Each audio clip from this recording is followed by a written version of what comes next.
Hasil kemarin ke lokasi, Sekretaris Daerah Kabupaten Sukabumi Ade Suryaman usai berkunjung ke lokasi bencana banjir dan longsor di Desa Langkap Jaya, Kecamatan Lengkong, Kabupaten Sukabumi pada Sabtu 15 Maret 2025 lalu. Pihaknya masih akan menangani masalah para pengungsi dan infrastruktur pasca habis masa tanggap darurat bencana yang berakhir pada Selasa 17 Maret 2025. Hal ini dijelaskannya usai mengikuti acara musyawarah rencana pembangunan dan rencana kerja pemerintah daerah tahun 2026 di salah satu gedung pertemuan di Kecamatan Sukabumi. Dirinya mengatakan meski tanggap darurat bencana telah selesai, namun pihaknya masih akan melanjutkan penanganan masalah pengungsi yang tersebar di berbagai tempat. Hasil kemarin ke lokasi, saya udah tinjau. Yang terpenting sekarang tanggap darurat sudah selesai.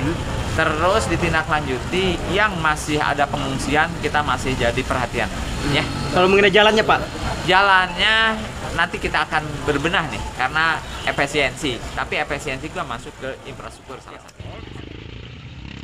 Sementara untuk pemulihan infrastruktur yang terdampak bencana masih dalam pembenahan yang akan masuk dalam efisiensi rancangan pembangunan jangka panjang daerah. Dari Kecamatan Sukabumi, Kabupaten Sukabumi, Iqbal Bakar, Tim Liputan MGS TV melaporkan.